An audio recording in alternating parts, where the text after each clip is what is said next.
আমরা কেন জন্মগ্রহণ করেছি, অন্যের উপকারের মাধ্যমে তার একটা ছাপ রাখতে হবে। বুধবার চিরসাথী সংঘের 5 দিন ব্যাপী শিশু মেলার উদ্বোধনী অনুষ্ঠানে আলোচনা করার সময় জনগণকে এই পরামর্শ দিলেন রাজ্যের মুখ্যমন্ত্রী প্রফেসর ডক্টর মানিক সাহা। বুধবার আগরতলা হাফানিয়া ওএনজিসি ব্যাংক চৌমোহনী স্থিত চিরসাথী সংঘের 13তম শিশু উৎসব উদ্যান করেন রাজ্যের মুখ্যমন্ত্রী প্রফেসর ডক্টর মানিক সাহা। এই উদ্বোধনী অনুষ্ঠানে মুখ্যমন্ত্রী ছাড়াও আগরতলা পৌর নিগমের মেয়র দীপক মজুমদার, বাধারঘাট বিধানসভা কেন্দ্রের বিধায়িকা মিনা রানী সরকার এবং চিরসাথী সংঘের সভাপতি সহ অন্যান্যরা উপস্থিত ছিলেন।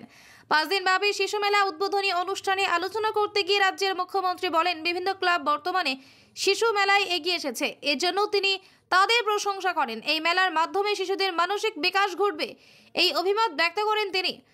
পাশাপাশি আমরা কেন জন্মগ্রহণ করেছি, অন্যের উপকারের মাধ্যমে তার একটা ছাপ সমাজে রাখার পরামর্শ দেন। এই প্রসঙ্গে স্বাধীনতা সংগ্রামীদের আত্মবলিদানের কথা তুলে ধরেন মুখ্যমন্ত্রী। শিশুরা অনেকটা ছোট একটা গাছের অঙ্কুরোদ্গম যখন হয়, তখন তাকে যেভাবে আমরা জল ঢেলে, সার দিয়ে, ইত্যাদি দিয়ে যাতে ঠিকভাবে গড়ে উঠতে পারে, তার সাথে আমাদের শিশুদের সাথে আপনারা তুলনা করতে পারেন।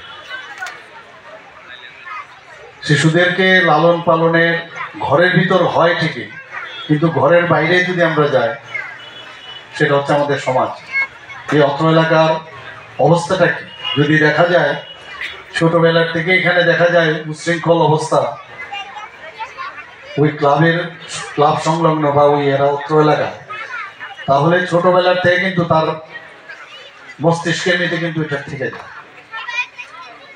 কিন্তু এই যে সুস্থ একটা পরিবেশ আপনারা যেভাবে এখন করছেন, বিভিন্ন ক্লাব, সামাজিক সংস্থা এখন যে উদ্যোগ নিয়েছে, সত্যি এটা প্রশংসার দাবি রাখে। তাতে করে তাদের যে মেধা ও মননের যে বিকাশ, সেটা কিন্তু ঘটবে।